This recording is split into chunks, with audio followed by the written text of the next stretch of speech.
నమస్తే welcome to LTV news ముందుగా headlines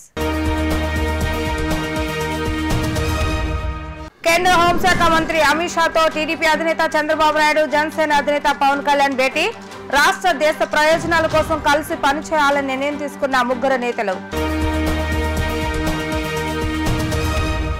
మంగళగిరిలో Basava Tarakam Indo American cancer scanning కేంద్రాన్ని ప్రారంభించిన టీడీపీ జాతీయ ప్రధాన కార్యదర్శి నారా లోకేష్ సతీమణి నారా బ్రాహ్మణి ఉచిత క్యాన్సర్ నిర్ధారణ శిబిరాన్ని ప్రజలందరూ వినియోగించుకోవాలని పిలుపు వైసీపీ 11వ జాబితా విడుదల చేసిన వైసీపీ అధిష్టానం ఒక అసెంబ్లీ 2 పార్లమెంట్ నియోజకవర్గ ఇన్ఛార్జీలను ప్రకటించిన వైసీపీ భారతీయ జనతా పార్టీలో తెలుగుదేశం పార్టీ జనసేన పార్టీ సీట్ల లెక్క తేలింది. బీజేపీ అగ్రనేత కేంద్ర హోంమంత్రి అమిత్ షాతో చంద్రబాబు నాయుడు పవన్ కళ్యాణ్ చర్చలు జరిపారు. 50 నిమిషాల పాటు జరిపిన సమావేశంలో సీట్ల సర్దుబాటుపై స్పష్టత వచ్చినట్టు విశ్వసనీయ సమాచారం. రాష్ట్ర దేశ ప్రయోజనాల కోసం కలిసి పనిచేయాలని ముగ్గురు నేతలు నిర్ణయం తీసుకున్నారు. నేషనల్ డెమోక్రటిక్ ఎన్డీఏ కూటమిలో చేరాలని చంద్రబాబు నాయుడు పవన్ కళ్యాణ్ ను అమిత్ షా ఆహ్వానించారు. అందుకు ఇద్దరు నేతలు అంగీకరించారని తెలుస్తోంది. త్వరలో జరిగే ఎన్డీఏ భేటీకి తెలుగుదేశం పార్టీ హాజరయ్యే అవకాశం ఉంది. ఆంధ్రప్రదేశ్లో 175 అసెంబ్లీ 25 లోక్సభ స్థానాలు ఉన్నాయి. లోక్సభ ఎన్నికలపై బీజేపీ దృష్టి సారించింది. ఎక్కువ సీట్లు అడగడంతో చర్చలు సుదీర్ఘంగా కొనసాగాయి. బీజేపీ జనసేనకు 30 సీట్లు ఇచ్చేందుకు తెలుగుదేశం పార్టీ అంగీకరించినట్లుగా వార్తలు వస్తున్నాయి. 145 అసెంబ్లీ నియోజకవర్గాలలో తెలుగుదేశం పార్టీ పోటీ చేయనుంది. 25 లోక్సభ స్థానాల్లో 8 సీట్లను బీజేపీ జనసేనలకు ఇచ్చేందుకు టీడీపీ ప్రాథమికంగా అంగీకరించింది.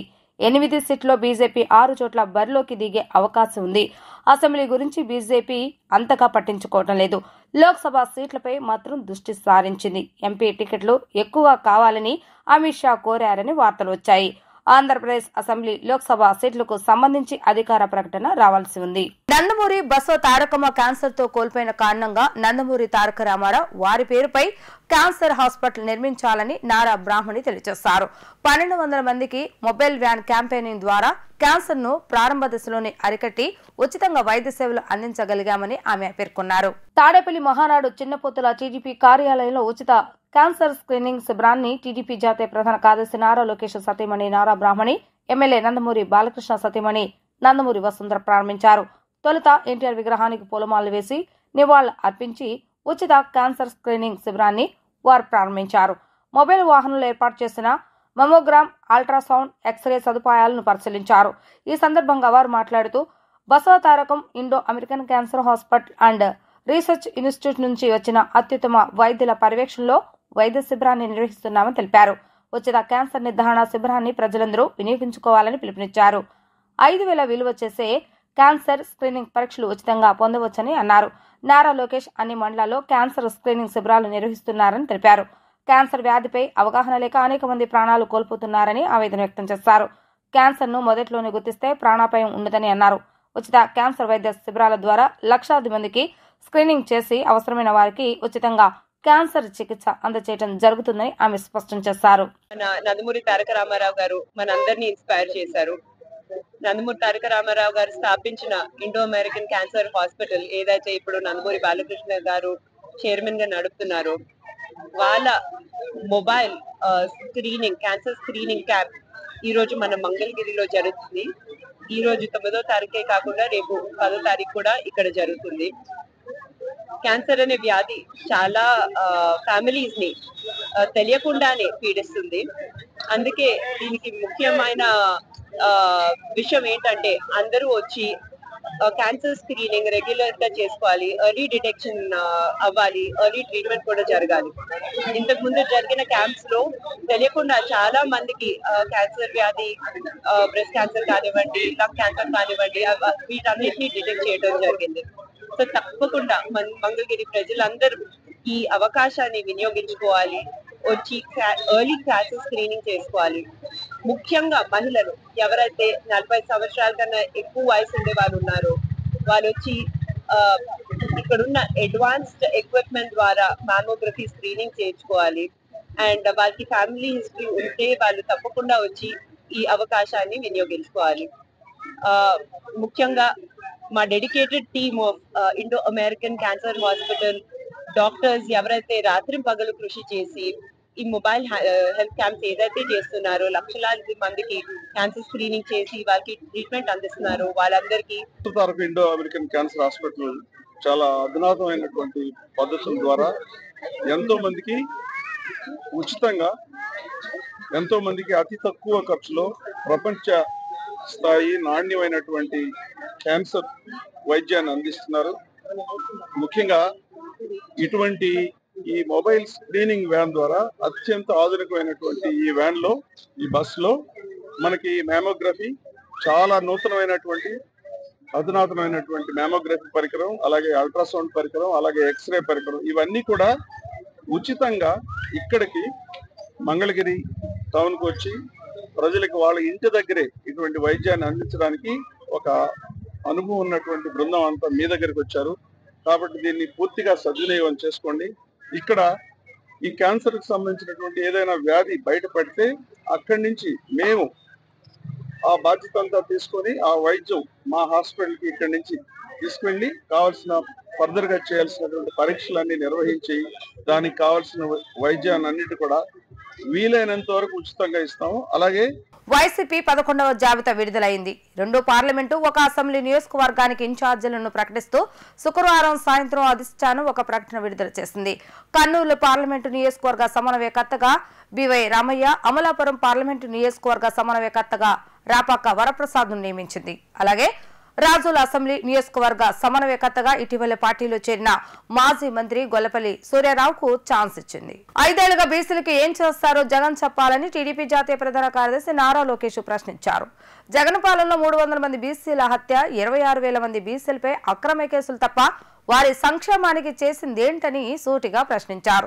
సొంత చర్యలకే అన్యాయం చేసిన వ్యక్తి మనకు న్యాయం చేస్తాడా అని మహిళలంతా ఆలోచించాలని లోకేష్ కోరారు. అక్రమ కేసులపై వెనక్కి తగ్గేది లేదని తెలుగుదేశం జాతీయ ప్రధాన కార్యదర్శి నారా లోకేష్ స్పష్టం చేశారు. ఎన్నికల వేళ వైఎస్ఆర్సీపీ ప్రభుత్వం సాగునీటి ప్రాజెక్టులకు ఉత్తితి ప్రారంభోత్సవాలు చేస్తుందని మండిపడ్డారు. పనులు పూర్తి కాకుండా ప్రారంభోత్సవాలు చేయటం ఏంటని ప్రశ్నించారు. శ్రీ సత్యసాయి జిల్లా కదిరి శంకారావం సభలో పాల్గొన్న లోకేష్ 5 ఏళ్లుగా బీసీలకు ఏం చేస్తారో జగన్ చెప్పాలని నిలదీశారు. బాబాయిని చంపిందెవరు అని ఏ ఒక్కరిని అడిగినా సమాధానం వస్తుందని లోకేష్ అన్నారు. న్యాయం కోసం పోరాడుతున్న వైఎస్ వివేకానందరెడ్డి కుమార్తె సునీత తన తండ్రి హత్యకు జగన్ ఆయన అనుచరులే కారణమని చెప్పలేదా అని గుర్తు చేశారు.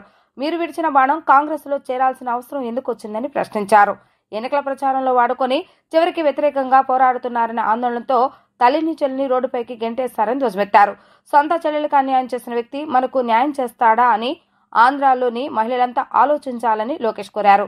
సంక్షేమాన్ని పరిచయం చేసిన వ్యక్తి ఎన్టీఆర్ అని తెలిపారు. ₹2 కిలో బియ్యం, మహిళలకు ఆస్తిలో సమాన వాటా కల్పించారని తెలిపారు. జగన్ ని చూస్తే గుర్తొచ్చేది బాబాయ్ గొడ్డల పోటు. జగన్ ని చూస్తే గుర్తొచ్చేది తల్లి చెల్లిని మెడబట్టి బయటికి గెంటేసిన కసాయి వ్యక్తి. ఈ రోజు జగన్ అభివృద్ధి గురించి మాట్లాడుతున్నాడు. ఎందుకయ్యా జగన్ నీకు డెవలప్మెంట్ స్పెల్లింగ్ నీకు తెలుసా? అసలు డెవలప్మెంట్ అర్థం నీకు తెలుసా? నువ్వు చెడ్డీలు వేసుకుని తిరిగే సమయంలో భారతదేశానికి అభివృద్ధి పరిచయం చేసిన వ్యక్తి చంద్రబాబు నాయుడు గారు. ఆనాడు ఉమ్మడి రాష్ట్రానికి ఒక మైక్రోసాఫ్ట్ కానీ, ఇన్ఫోసిస్ కానివ్వండి, హైదరాబాద్ లో సైబర్ టవర్ కానివ్వండి, ఎయిర్పోర్ట్ కానివ్వండి, రింగ్ రోడ్ కానివ్వండి, ఐఎస్బి కానివ్వండి, నల్సార్ కానివ్వండి, ఇలాంటి అనేక ఇన్స్టిట్యూషన్స్ తీసుకొచ్చిన వ్యక్తి చంద్రబాబు నాయుడు గారు. అంతెందుకు జగన్ ఉన్న చంచల్ కూడా జైల్ని కూడా అభివృద్ధి చేసిన వ్యక్తి మన నాయకుడు చంద్రబాబు నాయుడు గారు. 2014 నుంచి 19 మధ్య మనం చేసిన అభివృద్ధి కార్యక్రమాలు చెప్తూ పోతే ఒక రోజంతా పడుతుంది. కరువు ప్రాంతం లాంటి అనంతపూర్కి కియా తీసుకొచ్చిన ఘనత తెలుగుదేశం పార్టీది. Foxconn, Celkon, TCL, HCl, Zoho ఇట్లా చెప్పుకుంటా పోతే వేలాది పరిశ్రమలు ఆంధ్ర రాష్ట్రానికి తీసుకొచ్చిన వ్యక్తి మన నాయకుడు చంద్రబాబు నాయుడు గారు. ఈ సభాముఖంగా జగన్ కి నేను ఒక బంపర్ ఆఫర్ ఇస్తున్నా. టైం డేట్ నువ్వు ఫిక్స్ చేయి. అభివృద్ధి సంక్షేమం పైన చర్చించడానికి నేను సిద్ధం, నువ్వు సిద్ధమా అని అడుగుతున్నా. మళ్ళీ విజయసాయిరెడ్డిని పంపిస్తా, సాక్షి విలేకరుని పంపిస్తా, లేదా సజ్జల రామకృష్ణారెడ్డిని పంపిస్తానంటే ఇది కుదరదు. టైం డేట్ ఫిక్స్ చేయండి, వచ్చేదానికి నేను సిద్ధమని ఈ సభాముఖంగా మళ్ళీ నేను సవాల్ ఇస్తున్నా. జాతీయ అంతర్జాతీయ స్కామ్ స్టార్ చంద్రబాబు నాయుడు అంటూ వైసీపీ రాష్ట్ర ప్రధాన కార్యదర్శి ప్రభుత్వ సలహాదారు సజ్జల రామకృష్ణారెడ్డి మండిపడ్డారు. ప్రపంచంలోనే ఒక క్లాసికల్ దోపిడీ చేయగల వ్యక్తి చంద్రబాబు నాయుడు అని మళ్లీ రుజువైందని విమర్శించారు. అందుకు 20 ఏళ్ల క్రితం చంద్రబాబు నాయుడు చేసిన మహా దోపిడిని చూసి తెలంగాణ హైకోర్టు సైతం విస్తురుపోవటాన్ని సజ్జల ఉదాహరించారు. తాడేపల్లిలోని వైసీపీ కేంద్ర కార్యాలయంలో ఏర్పాటు చేసిన విలేకరుల సమావేశంలో ప్రభుత్వ సలహాదారు సజ్జల రామకృష్ణారెడ్డి మాట్లాడుతూ 20 ఏళ్ల క్రితం చంద్రబాబు నాయుడు చేసిన మహాదోపిడిని చూసి తెలంగాణ హైకోర్టు సైతం విస్తురుపోయిందని ఆరోపించారు. ఒక క్లాసికల్ దోపిడీ చేయగల వ్యక్తి చంద్రబాబు నాయుడు అని మళ్లీ రుజువైందని మండిపడ్డారు. తెలంగాణ తీర్పును ఎల్లో మీడియా ఎందుకు రాయలేదు? 4 రోజుల్లోనే కథంతా నడిపారు. ఒరిజినల్ ఐఎంజీతో సంబంధం లేకుండా దోపిడీ చేస్తారు. 850 ఎకరాల స్థలాలు ఇచ్చేస్తారు. బంజారా హిల్స్, జూబ్లీ హిల్స్ లో 5000 గజాల స్థలం ఇవ్వాలని, గచ్చిబౌలిలో 400 ఎకరాల స్థలాన్ని రిజిస్ట్రేషన్ చేశారు. కనీసం కేబినెట్ ఆమోదం కూడా లేకుండా జీవోలు ఇచ్చి దోపిడీ చేస్తారని ఆయన ఆగ్రహం వ్యక్తం చేశారు. అప్పట్లో గచ్చిబౌలి, మామిడిపల్లి, హైదరాబాద్లో ఎట్లయితే 100 ఎకరాలు 400 ఎకరాలు ఇచ్చేసి ధారాదత్తం చేస్తూ ఊరు పేరు లేని కంపెనీకి చేశారు. ఇక్కడ ఏకంగా రాజధానిని అక్కడ ఉన్న 30,000 మంది ఉసురు కొట్టుకుంటూ రైతుల దగ్గర ల్యాండ్ పూలింగ్ అని తీసుకొచ్చి వాళ్ళ ఏరియాస్ ఎట్లా డెవలప్ చేయాలో జనరల్గా ఏదన్నా మొదలైనప్పుడు ప్రజల దగ్గర అందులో తీసుకున్నాక ఆ ఏరియాస్ కూడా డెవలప్ కావాలి, టోటల్ డెవలప్మెంట్ ఎట్లా చూడాల్సింది పోనిచ్చి ఏదైతే తన బినామీలో లేకపోతే తన ఒప్పందాలు చీకటి ఒప్పందం చేసుకున్న కంపెనీనో వాటిని తీసుకొచ్చి వాటికి మొత్తం వేసి ఇదయ్యాకనే మిగిలిన డెవలప్మెంట్ అని చెప్తూ జగన్మోహన్ రెడ్డి గారి ప్రభుత్వం వచ్చాక జరుగుతున్నది. అది ఆ కేసు ఇప్పుడు నడుస్తుంది. ఎక్కడైతే ఇది దానికంటే ఇది మరి అది రాష్ట్రం సొమ్ము, ఇది రైతుల దగ్గర నుంచి తీసుకున్న భూమి. క్యాపిటల్ డెవలప్మెంట్ అని క్యాపిటల్ డెవలప్మెంట్కి భూములు ఇచ్చిన వాళ్ళకు సంబంధించిన ల్యాండ్స్ ఏమవుతాయో వాటి డెవలప్మెంట్కి ఏంది అనేది చూడాల. ముందు ఇది 3,000 ఎకరాలు అనుకున్నారు, మళ్ళీ ఎందుకు అది 1,700 ఎకరాలకు దిగింది. మరీ ఎక్కువ అవుతుంది ఏమంటున్నారో తెలియదు. సో 3,000 ఎకరాలు కాస్త 1,700 ఎకరాలు, 1,700 ఎకరాలు క్రీమ్ ఎంటైర్ డెవలప్మెంటు.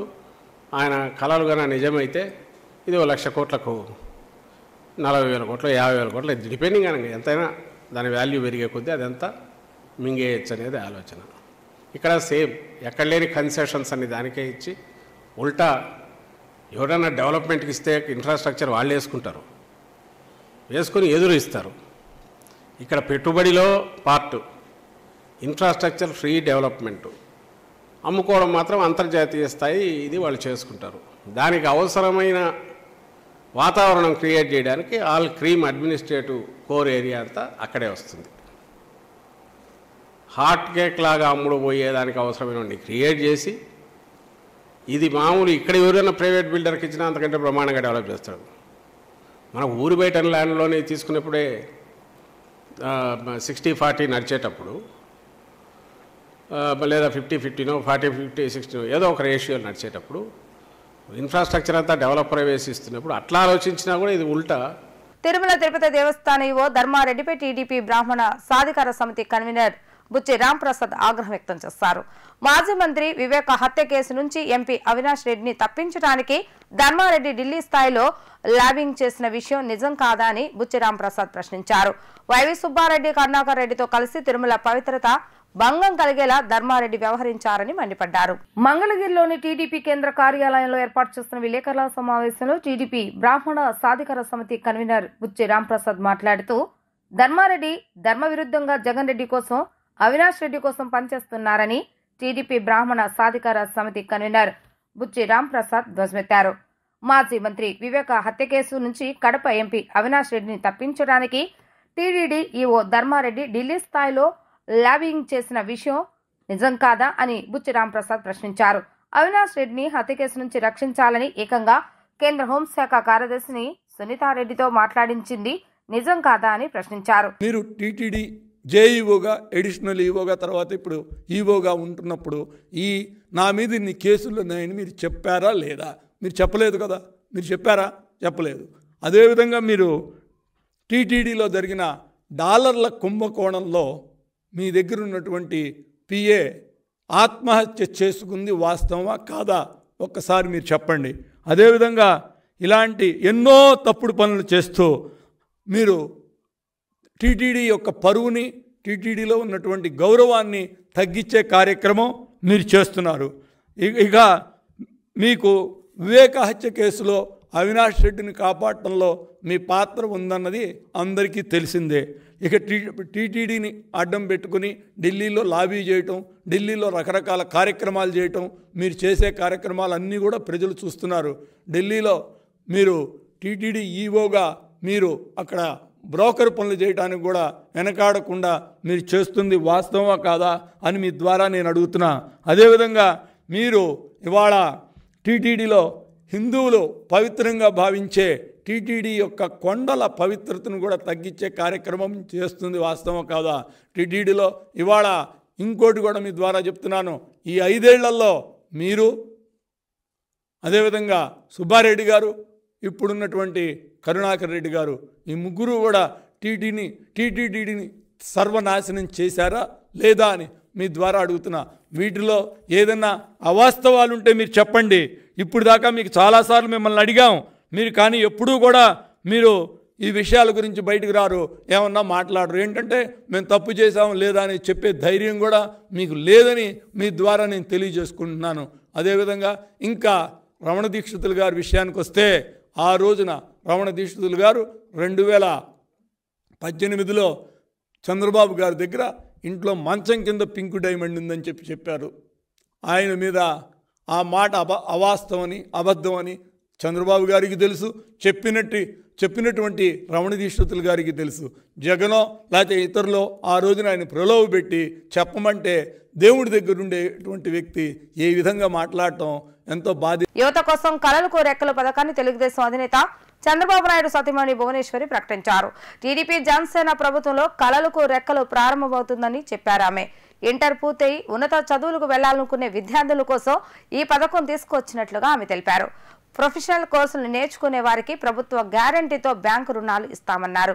రాబోయే రోజుల్లో మహిళలకు మెరుగైన సౌకర్యాలు కల్పించేందుకు టీడీపీ తరపున బాధ్యత తీసుకుంటామని టీడీపీ అధినేత చంద్రబాబు నాయుడు సతీమణి భువనేశ్వరి అన్నారు. నిజం గెలవాలిలో భాగంగా కర్నూలు జిల్లాలో నారా భువనేశ్వరి పర్యటించారు. మీ ఓటు మీ భవిష్యత్తు కార్యక్రమంలో భాగంగా ఆమె పత్తికొండ గోపాల్ ప్లాజాలో ఏర్పాటు చేసిన మొదటి ఓటర్ అవగాహన సదస్సులో యువతి యువకులకు అవగాహన కల్పించారు. మీ భవిత మీ చేతుల్లోనే ఉందని, దాన్ని ఓటు హక్కు ద్వారా సద్వినియోగం చేసుకోవాలన్నారు. ఈ సందర్భంగా కలలకు రెక్కలు అనే పథకాన్ని నారా భువనేశ్వరి ప్రకటించారు. టీడీపీ జనసేన ప్రభుత్వంలో కలలకు రెక్కలు ప్రారంభమవుతుందన్న ఆమె, ఇంటర్ పూర్తయి ఉన్నత చదువులకు వెళ్లాలనుకునే విద్యార్థుల కోసం ఈ పథకం అని చెప్పారు. ప్రొఫెషనల్ కోర్సులు నేర్చుకునే వారికి ప్రభుత్వం గ్యారంటీతో బ్యాంకు రుణాలు ఇస్తామని, బ్యాంకు నుంచి పొందే రుణాలకు వడ్డీ పూర్తిగా ప్రభుత్వమే చెల్లిస్తుందని తెలిపారు. You have a better future in the future of Andhra. That's a lot of boys and girls. That's positive and hope. And I expect you all to register your vote and exercise it because it is your birthright. You have to register your vote online.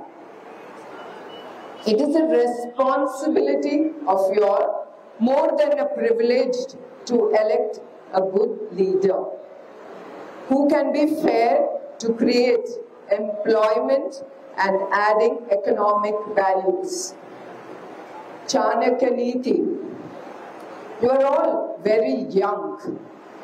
You must know about Chanakya Niti, about the ideal kingdoms and Raja Dharma.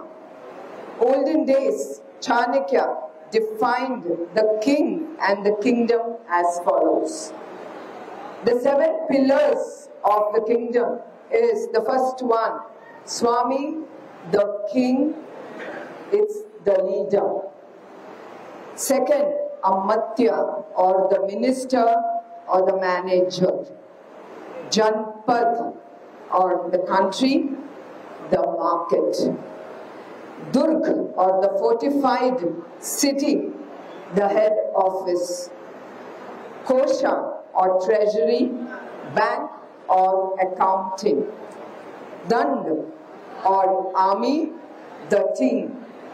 Mitra, or the ally, the friend, ally. So I would like to explain you all the qualities of a good leadership. A leader must be modest in his speech but should excel in his actions. వార్తలు ముగించే ముందు headlines మరొకసారి. కేంద్ర హోంశాఖ మంత్రి Amit షాతో TDP అధినేత చంద్రబాబు నాయుడు, జనసేన అధినేత పవన్ కళ్యాణ్ భేటీ. రాష్ట్ర దేశ ప్రయోజనాల కోసం కలిసి పనిచేయాలని నిర్ణయం తీసుకున్న ముగ్గురు నేతలు. మంగళగిరిలో Basava Tarakam Indo American cancer scanning కేంద్రాన్ని ప్రారంభించిన టీడీపీ జాతీయ ప్రధాన కార్యదర్శి నారా లోకేష్ సతీమణి నారా బ్రాహ్మణి. ఉచిత క్యాన్సర్ నిర్ధారణ శిబిరాన్ని ప్రజలందరూ వినియోగించుకోవాలని పిలుపు. వైసీపీ 11వ జాబితా విడుదల చేసిన వైసీపీ అధిష్టానం. ఒక అసెంబ్లీ 2 పార్లమెంట్ నియోజకవర్గ ఇన్ఛార్జీలను ప్రకటించిన వైసీపీ.